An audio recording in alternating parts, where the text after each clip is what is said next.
Tes. Shalom Bapak-Bapak, Ibu-Ibu yang dikasihi oleh Tuhan Yesus Kristus. Ya, kita tetap syukur kepada Tuhan, pagi hari ini kita dapat berkumpul di tempat ini bersama-sama menyembah Tuhan. Satu alasan kita berkumpul di tempat ini karena kita rindu bersekutu, menyembah Tuhan, beribadah pada Tuhan, dan khususnya kita rindu untuk mendengar firman Tuhan. Kita ini seperti rusa yang merindukan air. Mari kita persiapkan hati untuk masuk dalam ibadah ini dengan satu pujian seperti rusa rindu air.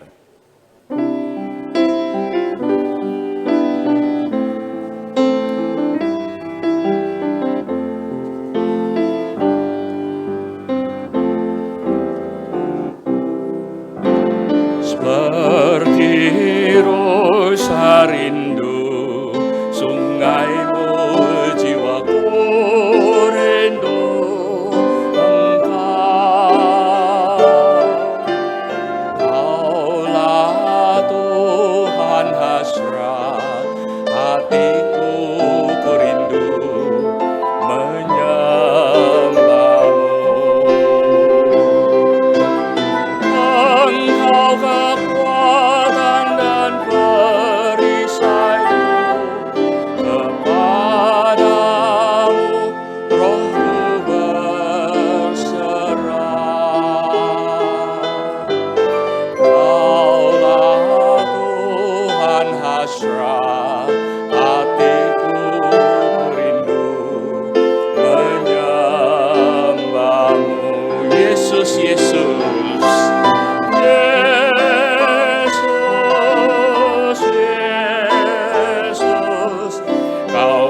seperti rusa rindu.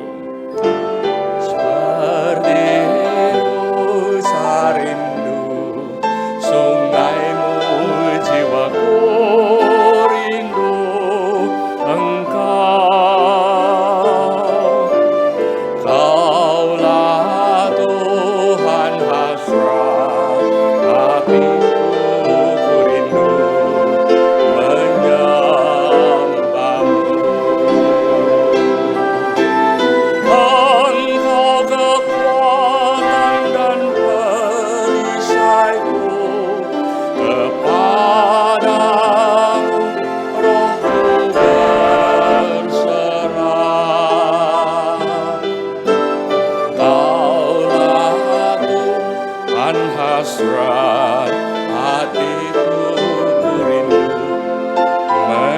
semuanya. Yesus, Yesus, saya akan ulang ya, seperti rusa ya.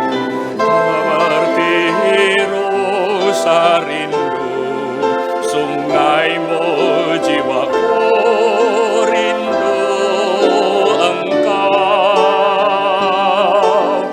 Kaulah Tuhan hasrat hatiku rindu menyembah. Sekali lagi, Yesus, Yesus. Seperti rusa rindu sungaimu, jiwaku rindu Engkau. Kaulah Tuhan hasrat hatiku rindu menyembah.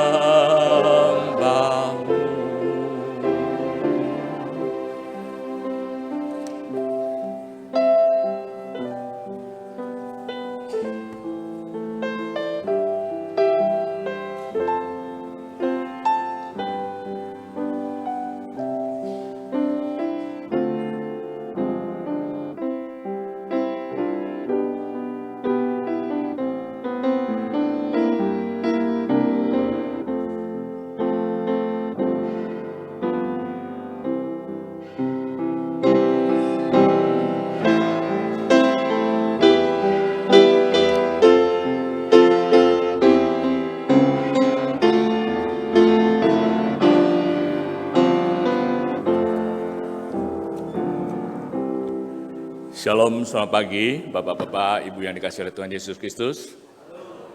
Kita ucap syukur kepada Tuhan, minggu ini minggu pertama perdana, masukin tahun yang baru.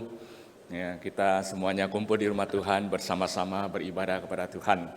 Saya lihat dari sini ke bawah semuanya mukanya berseri-seri. Ya, amin dong. Nah, gitu ya. Izinkan saya mengucapkan selamat tahun baru ya untuk semuanya. Ya ada yang balas, ada yang enggak apa-apa. Baik sekalian, saja kita semuanya bangkit berdiri. Ya, kita mulai ibadah pada pagi hari ini. Aku hendak menyanyikan segala kasih setia Tuhan selama-lamanya. Hendak memperkenalkan kesetiaanmu dengan mulutku turun-temurun. Sesungguhnya aku berkata, kasih setiamu dibangun untuk selama-lamanya. Kesetiaanmu tegak seperti langit. Kasih Tuhan itu besar sekali. Mari kita naikkan pujian, besar setiamu.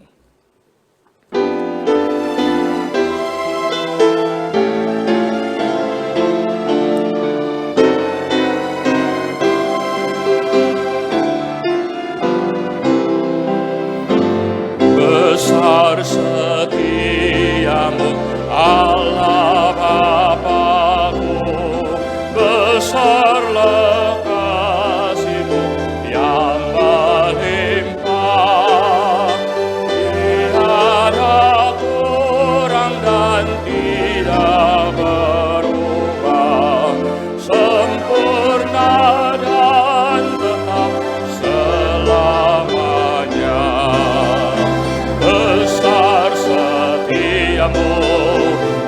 besar setiamu, tiap pagi berikan rahmat baru.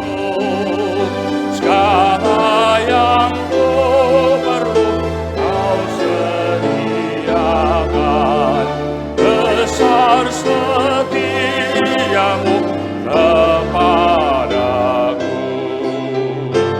Musim pun berganti, musim apapun, hari pun berganti, hari baru.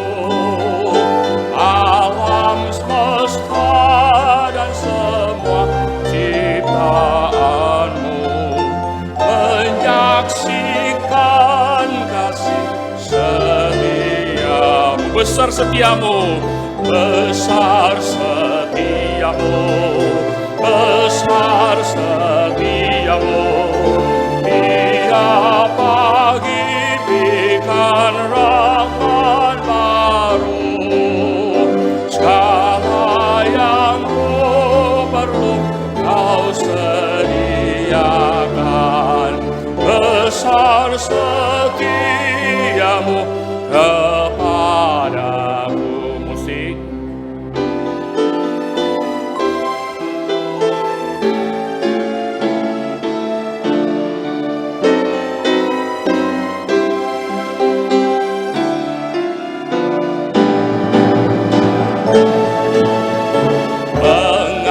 Pengampunan dosa, beri damai kekal.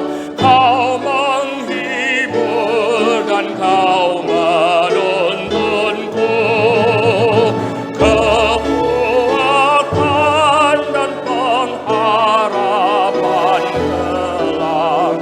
Kasih setiamu selamanya. Semua besar setiamu, besar setiamu, besar setiamu. Tiap pagi berikan rahmat baru. Segala yang ku perlu kau sediakan. Besar setiamu kepadaku. Mari kita berdoa. Sungguh benar ya Tuhan, kasih setiamu setiap saat menyertai kami. Engkau melindungi kami, menuntun setiap langkah-langkah kami, melewati tahun yang lama. Memasuki tahun yang baru, kami memiliki anugerah-Mu yang baru. Setiap hari kami mendapat berkat yang baru di dalam kehidupan kami. Segala keperluan kami Tuhan cukupin. Di saat kami lemah, Engkau menguatkan kami. Di saat kami lagi bimbang, Engkau menuntun setiap kami. Melewati hari demi hari. Tuhan, kami akui walaupun langkah kami berat, pergumulan kami berat, tapi karena kasih setia Tuhan yang begitu besar, sehingga setiap langkah kami menjadi ringan. Kami bersyukur pagi hari ini, di awal tahun ini, kami rindu menyembah Engkau. Kami rindu mendengar firman Tuhan. Kami rindu bersekutu di tempat ini. Pimpinlah ibadah pagi hari ini dari awal hingga akhir semuanya. Kami serahkan ke dalam tangan kuasa-Mu. Di dalam nama Tuhan Yesus Kristus, kami berdoa dan mengucap syukur. Amin. Jemaat dipersilakan duduk kembali. Terus saya ingin tanya, kita naik mobil berdoa enggak? Berdoa? Naik pesawat berdoa? Kenapa naik mobil enggak berdoa? Ya sebetulnya, walaupun kita lupa doa, sebenarnya Tuhan setiap saat apa? Melindungi kita, amin. Di darat, di udara, di laut, menyelam, semuanya Tuhan menyertai kita sih. Mari kita naikkan satu pujian. Bapa surgawi memeliharaku. Kita sambil menyanyikan, sambil ucap syukur di dalam hati kita ya. Bukan sekedar nyanyi aja ya. Kepadanya yang aku berharap, di darat atau laut yang gelap, setiap saat ku berharap Bapa surgawi memeliharaku. Aku berharap pada Tuhanku, di ngarai atau lautan menderu, ku tak gentar, ya tak ingkar, Bapa surgawi memeliharaku. Bunga di padang, bunga di padang, Bapa menjaga, dan burung pun yang menuntun pulang. Kasih-Nya yang melimpah ruah, amin. Bapa surgawi memeliharaku. Aku berharap pada Tuhanku, di ngarai atau lautan menderu, ku tak gentar, ya tak ingkar, Bapa surgawi memelihara. Aku berharap pada Tuhanku, di ngarai atau lautan menderu, ku tak gentar, ya tak ingkar, Bapa surgawi memeliharaku. Amin. Lagu ini, halo, amin. Ya, kita bersyukur pada Tuhan setiap saat Tuhan memelihara kita. Tapi sebelum kita melanjutkan ibadah pada pagi hari ini, kita juga mengakui bahwa banyak sekali perbuatan kita, tutur kata kita, sikap kita, pikiran kita menyakitin hati Tuhan, mungkin juga sesama manusia. Di saat inilah Tuhan izinkan kita semuanya, kita mau siapkan hati mengakui dosa kita. Sebelumnya mari kita naikkan satu pujian, di bawah salib Yesus.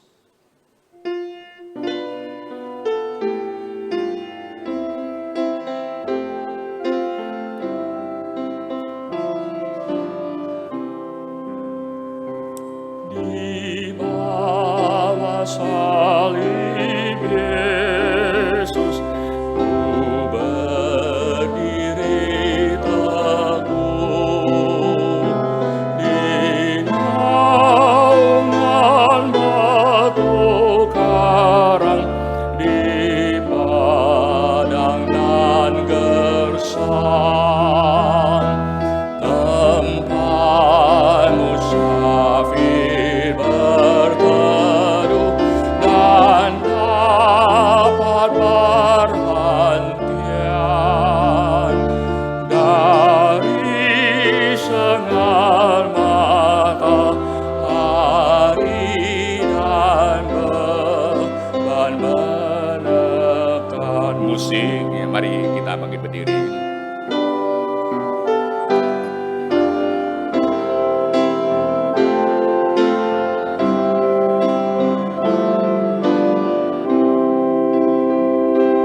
Dan pada salib Yesus tanpa di mataku, sesosok tubuh terpencil tersiksa bagiku. Hatiku yang remuk sedih melihat telah.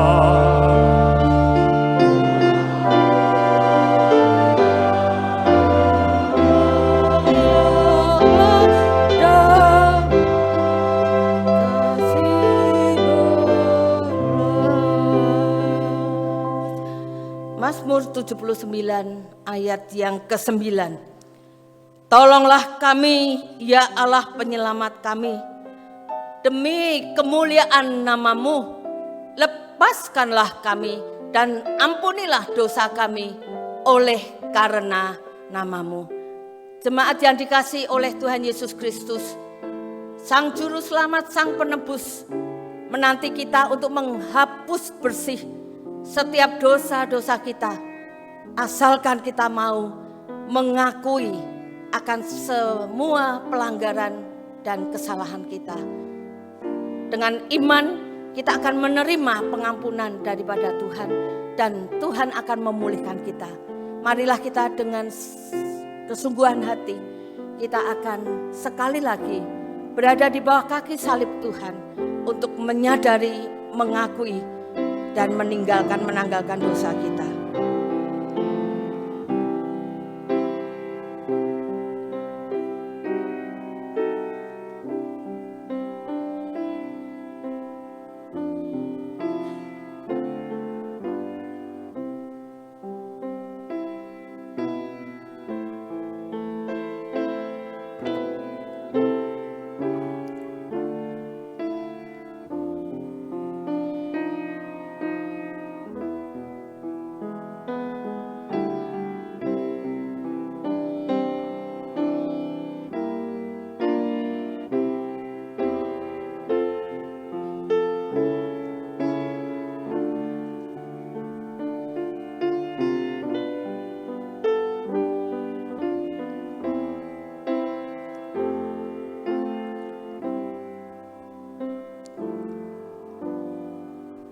Hanya karena besar setiamu, kami semua bisa melewati dan meninggalkan tahun yang lama 2023.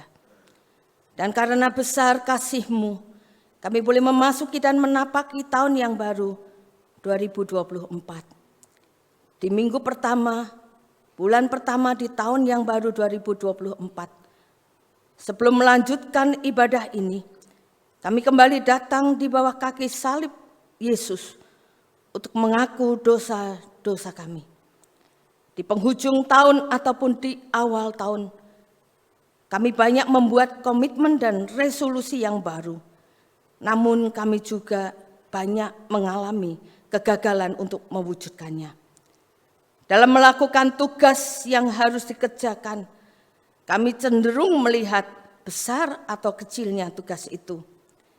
Tidak mengerjakan dengan segenap kekuatan kami. Kami mengabaikan karena kerap tidak menyadari ada Engkau yang memperhatikan semuanya. Yang terutama dan utama kami tahu adalah mengasihi Tuhan. Namun hidup kami justru menunjukkan hidup yang jauh dari mengasihi Engkau. Engkau juga menghendaki kami untuk mengasihi sesama dan menunjukkan belas kasih. Justru sebaliknya, kasih kepada sesama menjadi hambar. Kami lebih memaksa orang lain untuk menuruti keinginan kami ketimbang kami menebar belas kasih. Kami belum lepas dari keinginan mengutamakan diri sendiri dan kami belum menghormati orang lain dengan benar. Pikiran, ucapan, dan tindakan kami seringkali tidak bersih dan juga tidak murni. Kami percaya Engkau menghapus dan mengampuni setiap dosa kami, dan Engkau berkuasa untuk memulihkan kami ya Tuhan. Di dalam nama Tuhan Yesus Kristus, kami berdoa dan mohon pengampunan dosa. Amin. Bagi saudara dan saya yang sungguh-sungguh menyadari dan mengakui segala dosa dan kesalahan kita, janji dan berita pengampunan dosa disampaikan kepada kita. Kolose pasal yang pertama ayat yang ke-13 sampai 14 berkata demikian. Ia telah melepaskan kita dari kuasa kegelapan dan memindahkan kita ke dalam kerajaan anaknya yang terkasih. Di dalam Dia kita beroleh penebusan, yaitu pengampunan dosa. Kita akan penuh dengan rasa syukur. Kita sambut berita pengampunan dosa ini dengan menyanyikan, memujikan Yesus. Puji Yesus penebusku. KPPK 77, bait yang kedua.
Bersama-sama dengan seluruh orang percaya di setiap tempat, kita akan bersama-sama mengikrarkan pengakuan iman rasuli kita yang berkata demikian. Aku percaya kepada Allah, Bapa yang Maha Kuasa, Khalik langit dan bumi, dan kepada Yesus Kristus, Anaknya yang tunggal Tuhan kita, yang dikandung dari Roh Kudus, lahir dari anak darah Maria, yang menderita sengsara di bawah pemerintahan Pontius Pilatus, disalibkan, mati dan dikuburkan, turun ke dalam kerajaan maut. Pada hari yang ketiga, bangkit dari antara orang mati, naik ke surga, duduk di sebelah kanan Allah, Bapa yang Maha Kuasa, dan dari sana Ia akan datang untuk menghakimi orang yang hidup dan yang mati. Aku percaya kepada Roh Kudus, gereja yang kudus dan persekutuan orang kudus, pengampunan dosa, kebangkitan tubuh, dan hidup yang kekal. Amin. Firman Tuhan pada saat ini akan disampaikan oleh Pendeta Timotius Fu dengan satu tema, hukum yang terutama. Mari kita siapkan hati kita untuk menerima taburan firman Tuhan.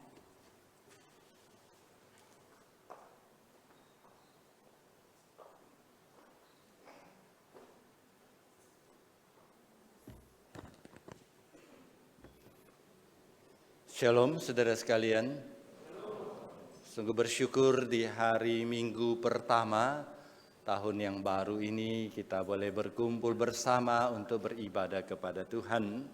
Yang masih segar, saya ucapkan selamat tahun baru kepada saudara sekalian. Selamat tahun baru. Ya. Nasib saya lebih baik daripada Pak Jonathan, lebih banyak yang membalas saya ya. Sudah dilatih Pak Jonathan tadi. Hari ini di awal tahun kita akan belajar satu hal yang sangat fundamental, sangat penting, yaitu hukum yang terutama. Sebelum kita membaca Alkitab, mari kita berdoa terlebih dahulu. Terima kasih Tuhan, dari awal tahun sampai akhir tahun Engkau menuntun kami. Dan Engkau kembali menuntun kami memasuki satu tahun yang baru. Ketika kami memulai tahun yang baru ini, kami ingin memulai dengan hal yang paling fundamental di dalam kehidupan kami, yaitu mengasihi Tuhan dan mengasihi sesama. Ajar kami untuk mengerti firman-Mu, urapi hamba-Mu supaya dapat menyampaikan firman Tuhan dengan tepat dan dengan jelas, bantu jemaat dapat memahami dan menerapkan dalam kehidupan sehari-hari. Berfirmanlah kepada kami Tuhan, hati kami sudah siap sedia. Demi nama Tuhan Yesus kami berdoa. Amin. Saudara, saya undang untuk membuka Matius pasal 22. Injil Matius pasal 22 ayat ke-34 sampai kepada ayat ke-40. Matius pasal ke-22 ayat ke-34 sampai ke-40.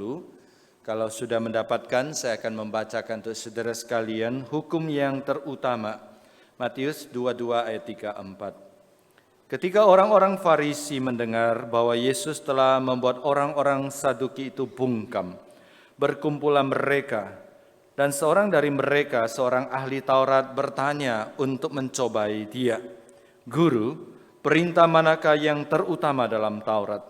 Jawab Yesus kepadanya, "Kasihilah Tuhan Allahmu dengan segenap hatimu dan dengan segenap jiwamu dan dengan segenap akal budimu. Itulah perintah yang terutama dan yang pertama. Perintah yang kedua yang sama dengan itu ialah, kasihilah sesamamu manusia seperti dirimu sendiri. Pada kedua perintah itulah tergantung seluruh hukum Taurat dan kitab para nabi." Sampai di sini kita membaca Alkitab. Saudara sekalian, memasuki tahun yang baru, orang Tionghoa suka memakai pepatah ini. Perjalanan setahun ditentukan di musim semi, perjalanan sehari ditentukan di pagi hari. Nah, ini tentu konteks tahun baru Imlek, karena tahun baru Imlek adalah permulaan musim semi. Nah, berdasarkan teks firman Tuhan hari ini dan berdasarkan filosofi pepatah orang Tionghoa, maka firman Tuhan hari ini saya rangkum dengan kalimat seperti ini.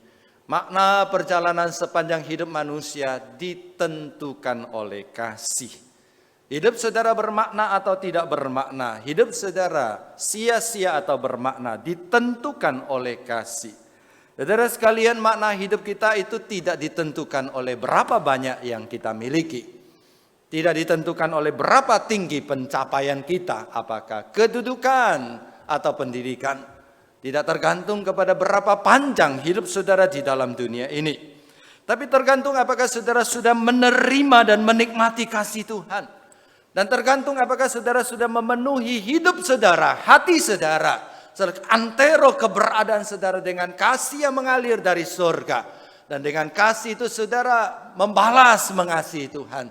Dan dengan kasih itu saudara menyalurkan kepada orang-orang di sekitar. Saudara, itulah inti dari pengajaran Yesus pada hari ini. Kalau saya memparaphrase, mengulangi perkataan Yesus Kristus, maka Yesus sebenarnya mengatakan setiap orang di dalam dunia ini memiliki satu tujuan hidup yang sama. Setiap kita memiliki satu tujuan hidup yang sama, yaitu selama kita hidup di dalam dunia ini kita mengasihi dan kita dikasihi. Kita memiliki dan kita dimiliki. Selama kita hidup di dalam dunia ini ada sekelompok orang yang kita kasihi dan orang itu juga mengasihi kita. Selama kita hidup di dalam dunia ini, kita memiliki sekelompok orang yang kita miliki dan juga memiliki kita. Dan setelah kita meninggalkan dunia ini, kita diterima oleh Allah. Ini sangat penting saudara sekalian. Percuma saudara punya banyak uang, percuma saudara punya kedudukan tinggi, tapi waktu saudara meninggal ditolak oleh Allah dan dibuang ke dalam neraka. Penting saudara sekalian. Jadi Yesus mengatakan penting bagi kita. Selama kita hidup kita memastikan setelah kita meninggal kita diterima oleh Allah. Dan tentu kita ingin dikenang sebagai orang yang baik di dalam dunia ini. Saudara, saya pernah besuk seorang bapak yang sudah pensiun. Secara manusia Bapak ini sukses karena rumahnya besar dan anak-anaknya menurut pandangan saya berhasil. Tapi Bapak ini berulang kali mengatakan hidupnya gagal, hidupnya tidak berarti, hidupnya sia-sia. Dari percakapan ternyata sewaktu muda Bapak ini sering bepergian, bukan apa-apa karena tugas kantor. Akibatnya relasinya dengan anak-anaknya dan istrinya menjadi longgar, tidak dekat dengan istri anaknya. Sewaktu pensiun dia merasa dirinya ditinggal oleh istri dan anak-anaknya. Jadi meskipun dia banyak harta tapi hatinya kesepian dan dia merasa dirinya tidak bermakna, sia-sia. Katanya saudara sekalian, jika waktu boleh diputar ulang, maka dia akan habiskan waktu bersama dengan istri dan anak-anaknya. Saudara, kasihan orang seperti ini. Dia tidak punya pegangan dan Bapak ini belum percaya kepada Tuhan Yesus. Nah saudara dan saya bersyukur kita percaya Tuhan Yesus, kita punya pegangan. Apapun terjadi di dalam hidup kita, pegang Kristus erat-erat, dia pegangan hidup kita. Tapi Bapak ini seolah-olah kehilangan pegangan di dalam hidupnya. Pensiun, banyak uang, tapi tidak ada orang mempedulikan dia. Dan dia tidak bisa mempedulikan siapa-siapa. Sekali lagi saudara sekalian, kesuksesan karir dan harta tidak menjamin kebahagiaan dan membuat hidup kita bermakna. Saudara, kita tidak berharap hidup kita seperti itu. Oleh sebab itu kita belajar dari teks kita pada hari ini. Saudara, intisari dari teks itu adalah percakapan antara Yesus dan orang Farisi. Orang Farisi itu juga adalah ahli Taurat. Orang Farisi itu bertanya kepada Yesus, "Guru, perintah dalam Taurat apa yang paling utama?" Lalu Yesus menjawab, "Kasihilah Tuhan Allahmu seutuhnya dengan segenap hatimu, segenap jiwamu, segenap akal budimu, dan segenap kekuatanmu." Itulah hukum yang pertama dan terutama. Pertama itu menunjukkan urutan, yang terutama itu menunjukkan nilai penting. Jadi setelah pertama baru ada kedua. Tapi di dalam dunia ini belum tentu kita kalau ada pertama, kedua, ketiga kita harus pertama dulu baru kedua. Kadang-kadang kita boleh abaikan yang pertama. Contoh sederhana, di depan ada tangga saudara sekalian ya. Kalau anak remaja naik dia tidak akan lewatin yang pertama, dia langsung kedua, langsung keempat. Namanya anak muda saudara sekalian ya. Jadi pertama ada, kedua ada, tapi pertama tidak penting. Itu bukan yang utama, boleh diabaikan.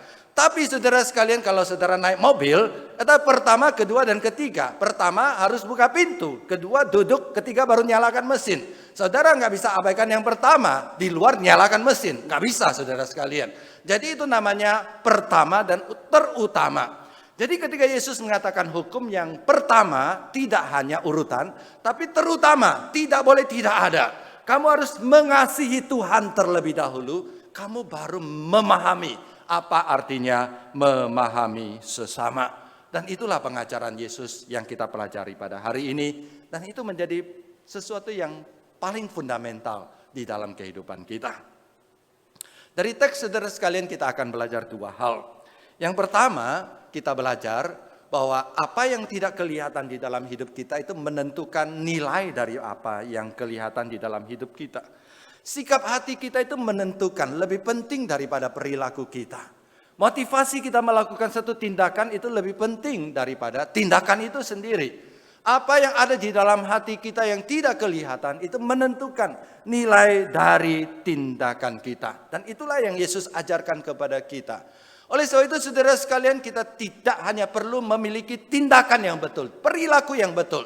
Tapi kita bertanya dulu, apa motivasinya? Apa yang membuat kita bertindak seperti itu? Kalau motivasinya tidak benar, meskipun tindakannya benar, saudara sekalian, itu nilainya kecil. Tapi yang benar adalah kita mulai dari motivasi yang benar. Nah saudara, ketika kita kembali kepada teks kita, konteks kita itu sebenarnya adalah pertanyaan seorang Farisi kepada Yesus Kristus. Kalau saudara baca dengan baik-baik, orang Farisi itu ingin mencobai Yesus Kristus. Sebenarnya mereka tidak hanya mencoba Yesus Kristus, tapi mereka ingin menyerang orang Saduki. Orang Farisi ingin menyerang orang Saduki. Saudara sekalian ya, saudara pasti bingung. Apa itu orang Farisi, apa itu orang Saduki? Sedikit latar belakang. Dalam kehidupan pada waktu itu ada satu mahkamah disebut mahkamah agama. Terdiri dari 70 orang. Dan mereka terdiri dari 3 kelompok. Dan mahkamah agama ini punya hak dan wewenang tertinggi di dalam menentukan kehidupan keagamaan bangsa Yahudi. Kalau politik berada di dalam tangan kaisar, kerajaan Romawi. Tapi kehidupan beragama itu di tangan dari mahkamah agama. 3 kelompok. Kelompok pertama orang Farisi. Mereka adalah para ahli Taurat. Yang kedua orang Saduki. Mereka adalah para imam yang melayani di bait suci. Yang ketiga adalah tua-tua, yaitu tokoh masyarakat yang dipilih masuk menjadi mahkamah agama. Mereka memiliki kekuasaan yang sangat besar, menentukan hidup dari bangsa Yahudi secara agama. Nah, dalam sejarah, orang Farisi dan orang Saduki adalah musuh bebuyutan. Jadi 2 kelompok ini meskipun sama-sama dalam mahkamah agama, mereka saling bertentangan. Mengapa mereka bertentangan? Pertentangan mereka itu terletak pada pengajaran mereka. Orang Farisi mengajarkan tidak hanya menerima hukum Taurat, tapi di atas hukum Taurat ada 613 peraturan yang harus ditaati. Dan sampai sekarang sebagian mereka masih mentaatinya. Saudara yang pernah ke Israel, kalau hari Sabtu naik lift, saudara mengenal apa itu namanya lift Sabat, saudara sekalian. Ya, pernah dengar lift Sabat? Apa itu lift Sabat? Lift Sabat itu adalah lift yang setiap lantai akan tutup, buka, tutup, buka, tutup, buka. Saudara tinggal di lantai 53, selamat saudara sekalian ya. Tutup, buka 53 kali. Kenapa? Karena menurut salah satu peraturan dari 613 peraturan itu, pencet lift itu bekerja. Nggak boleh saudara sekalian ya. Nyalakan lampu, matikan lampu itu bekerja. Seperti itu. Jadi bagi orang Farisi, 613 peraturan itu adalah peraturan syariah yang harus ditaati. Dan mereka juga menjadi polisi syariah yang mengawasi rakyat untuk melakukan. Sedangkan orang Saduki mereka bilang hukum Taurat cukup, 613 peraturan itu buatan manusia, tidak perlu ditaati. Jadi mereka musuh bebuyutan. Jadi ceritanya ketika sebelumnya Yesus membungkam orang Saduki. Wah, orang Farisi senang banget. Nah, ini musuh saya dibungkam oleh Yesus Kristus. Mumpung masih dibungkam, lalu dia bertanya kepada Yesus Kristus, "Guru, peraturan mana yang paling tepat? Peraturan mana yang paling penting?" Sebenarnya di balik dari pertanyaan itu, orang Farisi mau menjebak Yesus Kristus. "Guru, sebenarnya 613 peraturan itu penting tidak sih? Kalau penting, kenapa tidak dilakukan oleh orang Saduki?" Ya, kalau tidak penting, berani ngomong tidak penting. Jadi saudara sekalian, Yesus benar-benar terjebak. Katakan iya, orang Saduki marah. Ini kelompok besar di dalam mahkamah agama. Katakan tidak, orang Farisi marah. Jadi Yesus mundur, maju, kena, maju, kena, mundur, kena. Saudara, bagaimana sikap Yesus? Bersyukur saudara sekalian, Yesus adalah Allah yang maha hikmat. Dia paham jebakan itu dan dia menjawab dengan tepat saudara sekalian. Jadi jawaban Yesus di luar dari perkiraan para penanya. Hadirin yang hadir pada waktu itu. Apa jawab Yesus? Yesus menjawab, yang penting itu bukan kamu sudah taat ini atau taat itu. Yang penting adalah motivasi di dalam hatimu. Yang penting bukan perilaku. Yang penting adalah motivasi. Jika hatimu dikuasai oleh kasih, maka kamu akan lakukan dengan sukacita dan kamu tidak akan jadi legalis dan moralis yang menghakimi orang lain. Dan itu adalah perkataan untuk menghakimi orang Farisi. Karena mereka legalis dan moralis. Jadi tidak, kalau kamu punya hati, kamu lakukan, itu tidak akan jadi beban. Sebaliknya, kalau kamu lakukan, tapi hatimu tidak mengasihi Tuhan, maka apa yang kamu lakukan itu adalah sia-sia. Jadi dibalik daripada jawaban Yesus, seperti yang saya katakan di atas, Yesus mengungkapkan apa yang ada di dalam hati kita. Apa yang ada di dalam diri kita itu lebih penting daripada apa yang kita lakukan. Motivasi hidup kita, sikap hati kita itu lebih penting daripada perilaku kita.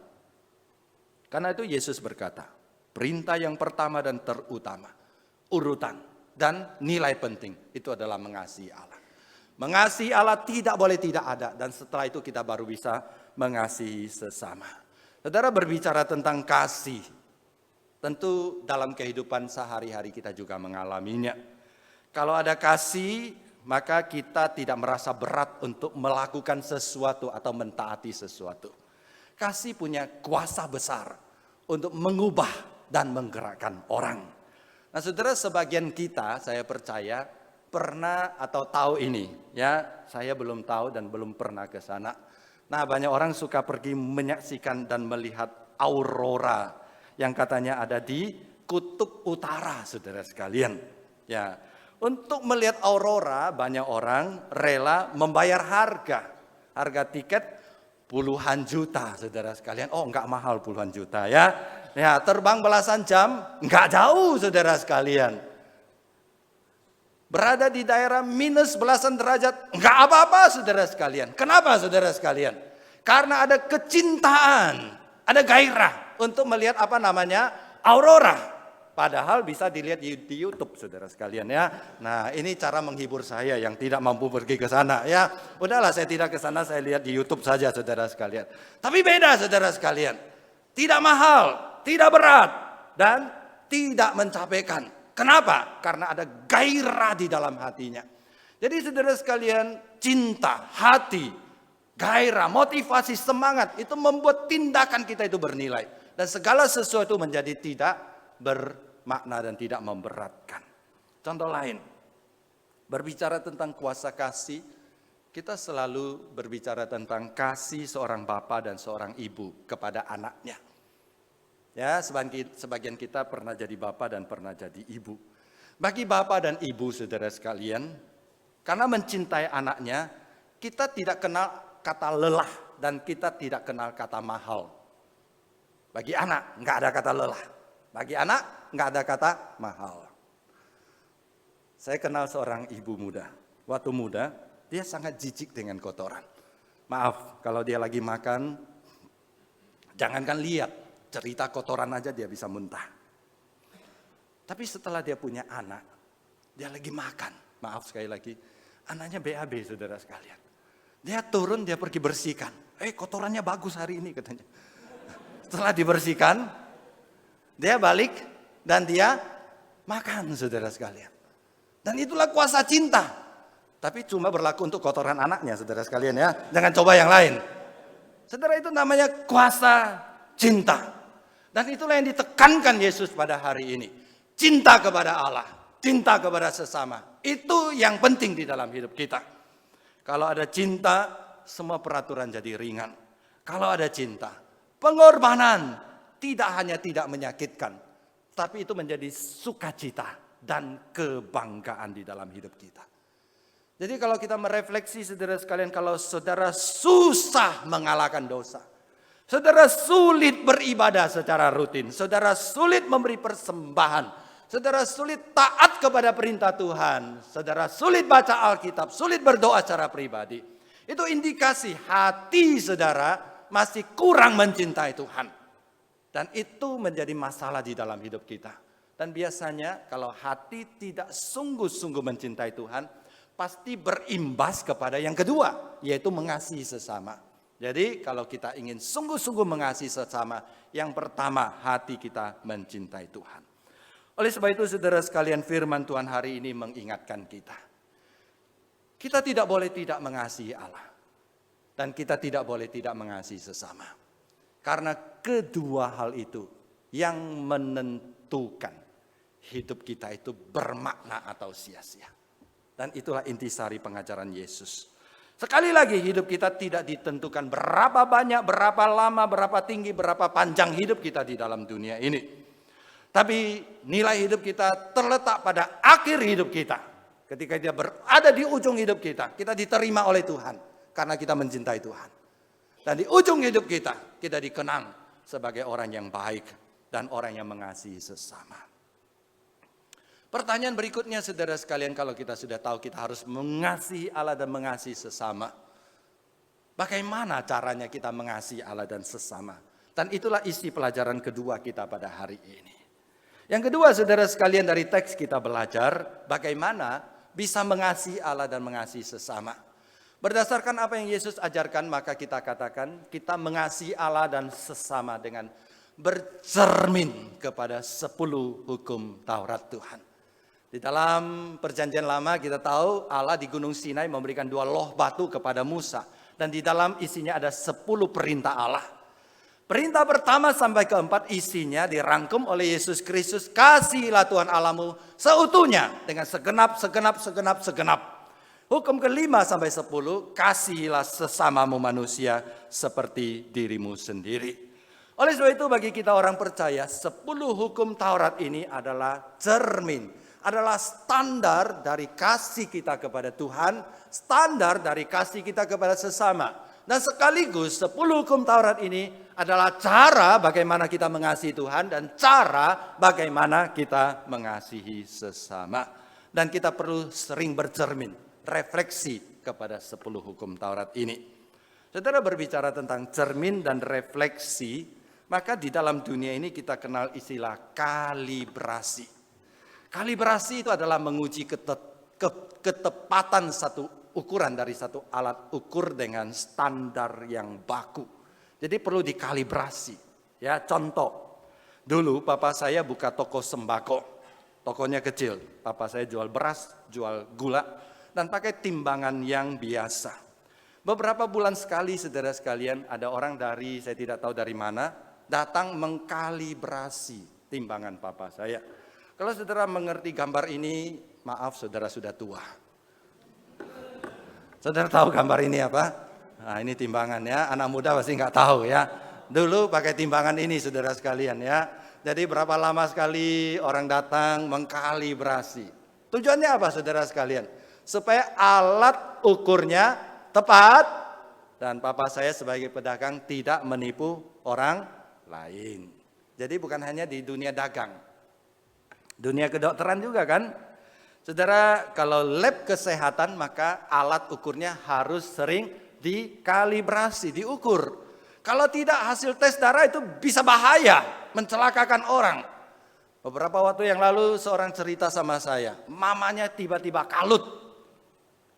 Kenapa? Karena seumur hidup tidak punya kolesterol. Punya sih, ya dia bilang tidak punya kolesterol, saya bilang punya saudara sekalian ya. Artinya kolesterolnya tidak tinggi ya.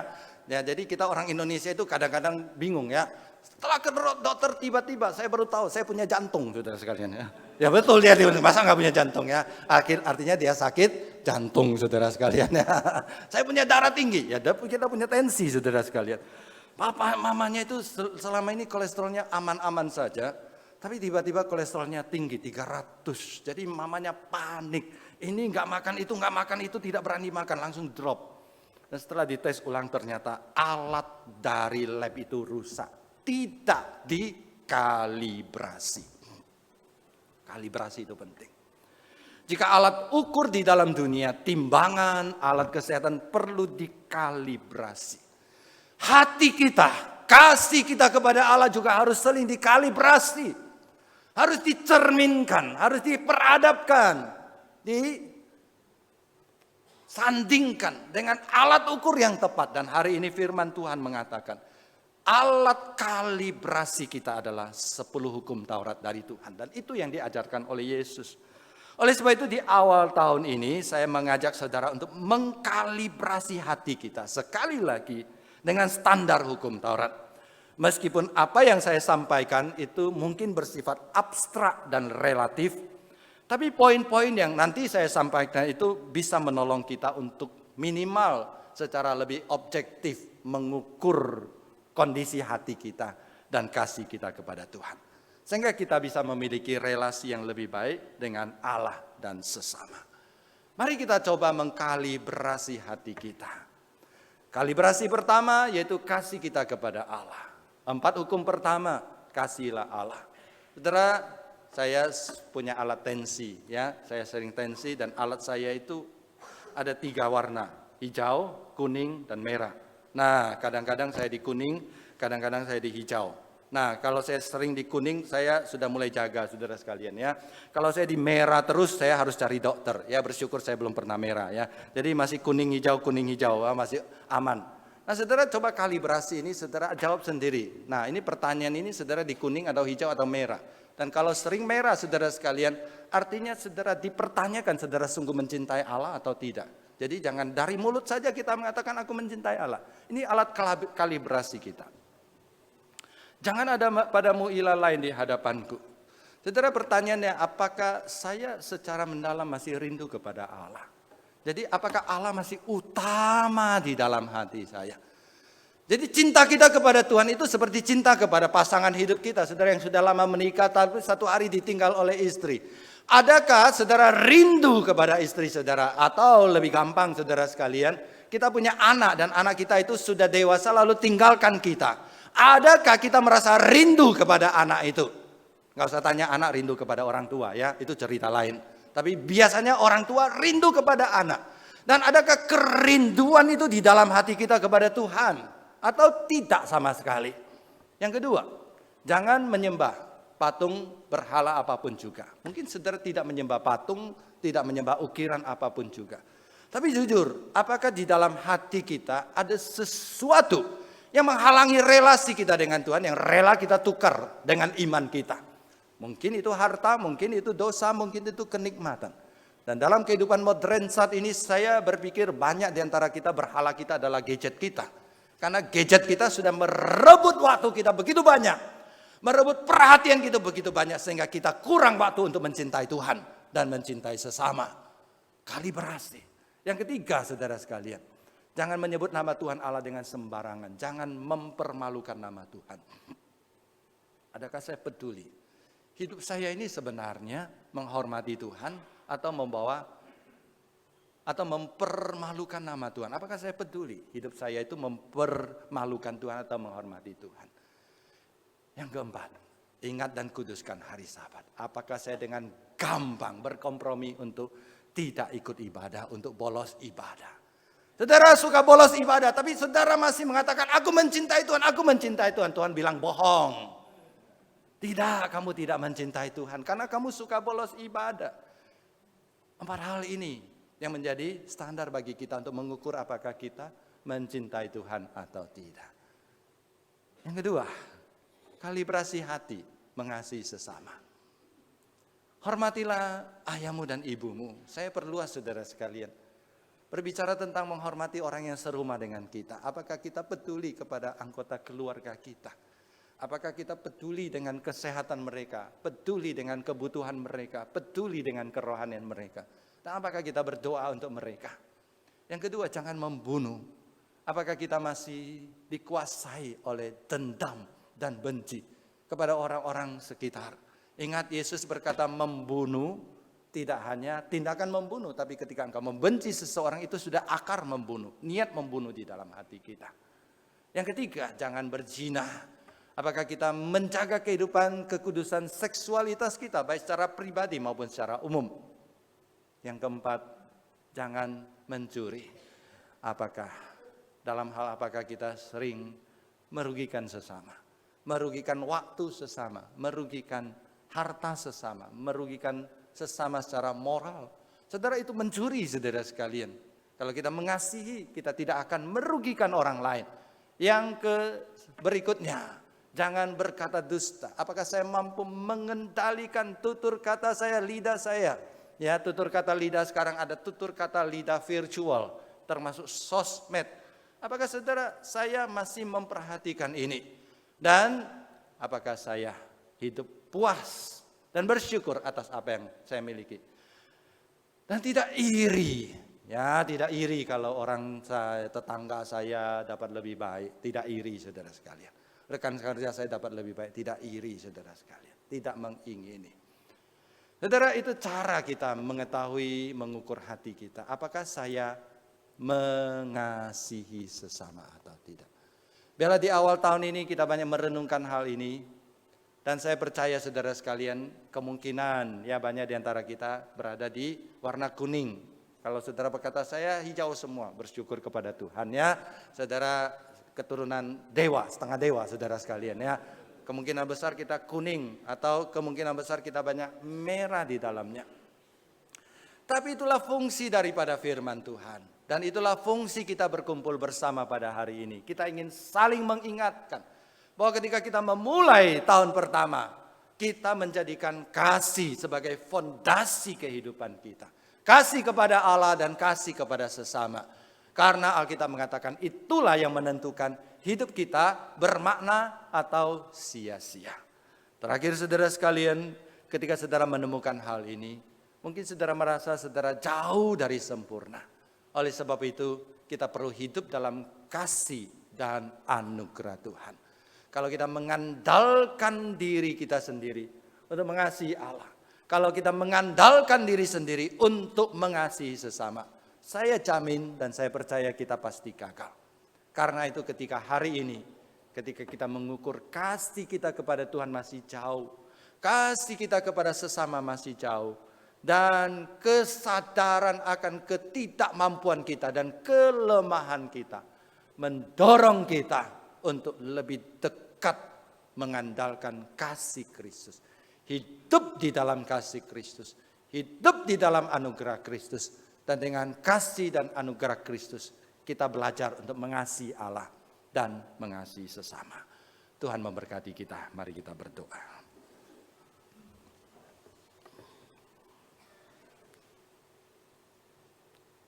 Di awal tahun ini Tuhan tolong kami. Ketika kami mencerminkan hati kami dengan firman Tuhan, maka kami kedapatan sebenarnya kami masih jauh dari mengasihi Engkau dan mengasihi sesama. Tuhan tolong supaya kami tidak lari daripada kenyataan ini. Tapi justru ini mendorong kami semakin mendekatkan diri kepada Engkau. Supaya ketika kami hidup di dalam kasih dan anugerah-Mu, kami akan dimampukan untuk berubah menjadi semakin baik. Demi nama Tuhan Yesus kami berdoa. Amin.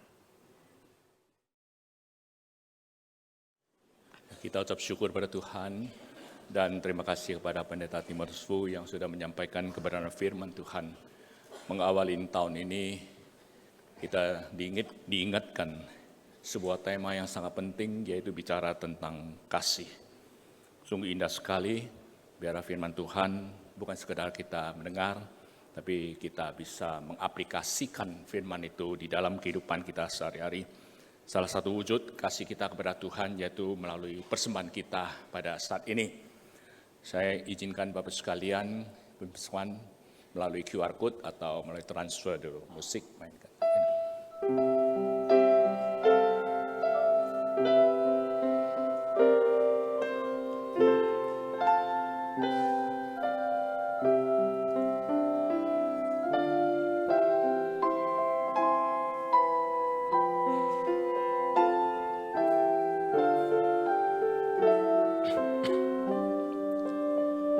Ya bisa melalui amplop juga ya. Oke.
Mari kita bersiap hati, naikkan pujian. Telah datang Tuhan baru.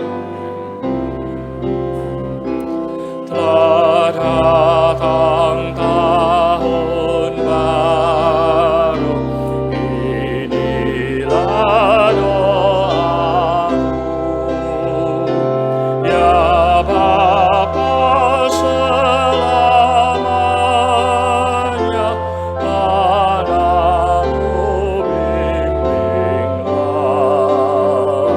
semoga ku alami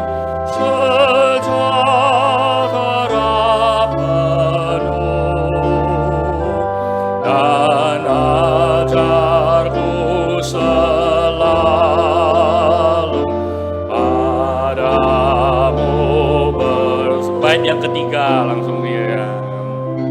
Di dalam tahun baru kami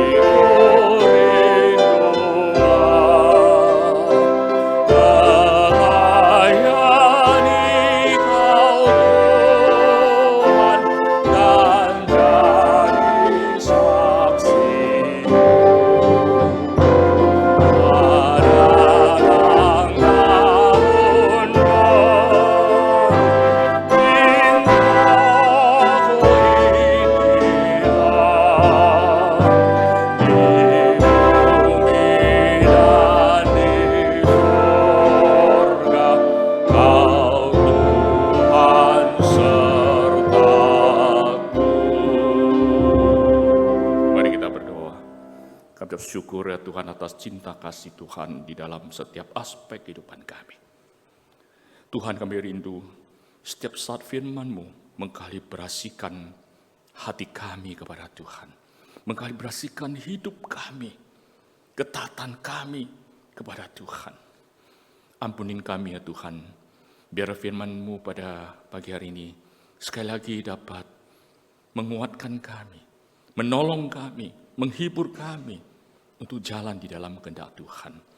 Tuhan, di saat ini mungkin Tuhan tanya, apakah kami mencintai Engkau melebihi daripada semuanya yang ada di dunia ini?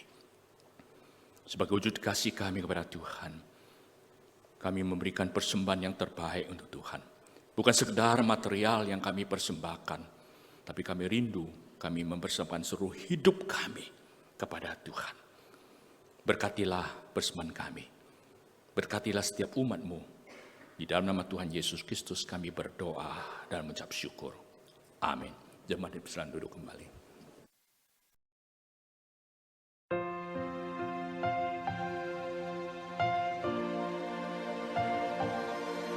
Engkau Tuhan yang setia, waktu-Mu selalu yang terbaik. Engkau Tuhan sandaranku, dan ku hanya kan berharap padamu. Satu-satunya yang ku andalkan, satu-satunya yang ku percaya. Engkau sumber kekuatan, sumber pengharapan, sumber kedamaian. Satu-satunya yang ku andalkan, satu-satunya yang ku percaya. Engkau Tuhan memberkati, Tuhan penyembuhku, Tuhan pemulihku. Shalom saudara sekalian. Sungguh bersyukur sekali lagi kita kepada Tuhan dan berterima kasih kepada rekan-rekan yang melayani pada hari ini, baik yang musik ya atau liturgis, multimedia, sound system dan usher dan semua rekan yang melayani. Saudara, hari ini saya mau memperkenalkan Pak Luther dan istri yang ada di tengah kita. Boleh berdiri Pak Luther dan istri. Nah, disorot dulu ya, baru boleh duduk. Ya, sudah, terima kasih, silakan duduk ya. Pak Luther dan istri adalah hamba Tuhan yang melayani di Nias.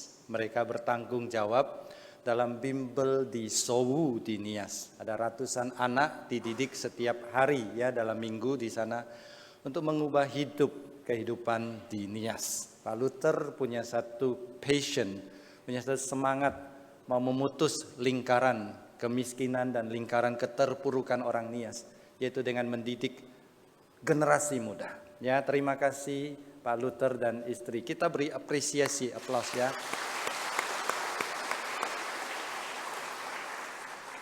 Tidak gampang mendidik anak-anak kecil di Nias, tapi mereka punya hati dan punya semangat itu. Kita terus dukung mereka di dalam doa. Ya, kita terima kasih dan tetap semangat melayani di sana. Selain dari Pak Luther dan istri, apakah di antara saudara ada yang pertama kali beribadah di GKI Puri Indah? Kalau ada, kami ingin berkenalan dengan saudara di sebelah kanan saya. Boleh berdiri kalau ada. Ya, tidak ada di tengah. Di sebelah kiri saya.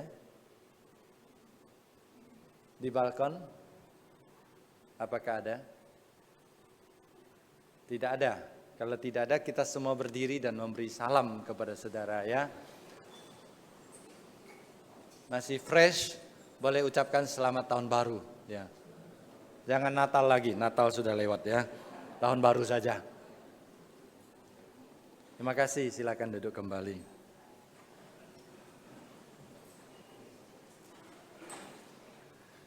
Gereja kita bekerja sama dengan Klinik Utama Hidup Baru akan mengadakan medical check up pada tanggal 13 yaitu hari Sabtu. Diadakan di gereja pukul 7 sampai 10.30 pagi. Saudara boleh memanfaatkan kesempatan ini karena banyak diskon yang diberikan kepada saudara untuk mengikuti atau mengadakan medical check up. Ya, tadi kita sekilas check up rohani kita, fisik kita juga perlu di-check up. Klinik Hidup Baru adalah klinik yang dimiliki oleh Sinode GKY. Dan saya percaya alat ukurnya sering dikalibrasi, saudara sekalian. Jadi saya dorong saudara untuk bersama-sama ya mengikuti, memakai kesempatan ini untuk mengikuti check up. Pendaftaran ditutup sampai hari Jumat tanggal 12 Januari. Saudara bisa mendaftarkan di link atau mendaftarkan diri kepada tata usaha di gereja kita. Kalender sinode masih tersedia cukup banyak. Kalau minggu lalu saya umumkan satu keluarga cukup satu. Kalau saudara perlu lebih dari satu, boleh ambil lagi saudara sekalian ya. Jadi silakan mengambil di tata usaha gereja. Kalau membutuhkan silakan ambil, boleh diambil sesuai dengan kebutuhan. Kalau saudara sekarang sudah semua sudah ambil, dan kalau saudara mau ambil untuk jadikan souvenir diperkenalkan kepada orang lain juga boleh ambil saudara. Ya, baik, demikian warta saudara sekalian. Saya undang saudara menundukkan kepala, kita berdoa bersama. Kami bersyukur kepada Tuhan karena Tuhan sudah memimpin dan memberkati kami memasuki tahun yang baru. Dan kami percaya 1 tahun di depan meskipun banyak misteri, tapi ada kuasa Tuhan yang menyertai kami. Ajar kami untuk tidak terbiaskan hati kami dan pikiran kami. Sehingga kami mengejar yang utama, yaitu mengasihi Tuhan dan mengasihi sesama. Dan dengan kasih itu kami menjalankan kehidupan yang memuliakan nama Tuhan. Tuhan berkati hidup kami, pimpin kami. Supaya 1 tahun di depan kami semakin bersinar untuk kemuliaan nama Tuhan. Secara khusus kami berdoa bagi Pak Luther dan keluarga yang melayani di Bimbel Sowu. Tuhan berkati Pak Luther, cukupkan segala kebutuhan keluarganya, berikan mereka hati yang berkobar-kobar mengasihi Tuhan dan mengasihi anak-anak didik yang Tuhan titipkan. Biarlah kehadiran Pak Luther boleh membawa kebaikan, bahkan boleh memotong hal-hal yang tidak baik, memutuskan garis kemiskinan, garis keterpurukan dari penduduk Nias, sehingga boleh membangun generasi baru yang cinta Tuhan, yang tangguh, yang memuliakan nama Tuhan. Tuhan akan memberkati hamba-Mu. Pimpinan berkati juga hidup kami. Kami berdoa bagi saudara-saudari kami yang sedang bergumul pada saat ini. Ada yang bergumul dengan kesehatan, bergumul dengan keluarga, masalah hukum, masalah relasi, masalah pekerjaan. Tuhan tiliklah kami, tolonglah kami. Terima kasih Tuhan. Kami persembahkan 7 hari di depan ke dalam tangan Tuhan. Pakai kami untuk menjadi saksi memuliakan nama-Mu. Demi nama Tuhan Yesus kami berdoa. Amin. Saya undang semua jemaat berdiri. Kita kembalikan pujian dan hormat tertinggi kepada Allah di surga. Doksologi. Puji Allah Bapa Putra, puji Allah Roh Kudus, ketiganya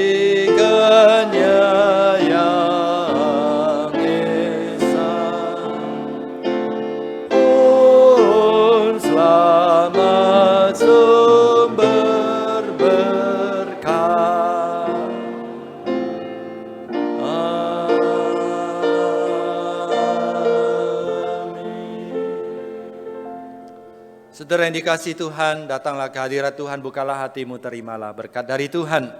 各位亲爱的弟兄姐妹们，我们来到上帝的面前，领受从上帝而来的祝福。但愿我主耶稣基督的恩惠、上帝的慈爱、圣灵的帮助，常与弟兄姐妹们同在，从今时直到永永远远。Kasih karunia dari Tuhan kita Yesus Kristus, cinta kasih dari Allah Bapa, persekutuan dan pertolongan dari Allah Roh Kudus menyertai saudara sekalian dari saat ini sampai selama-lamanya. Amin.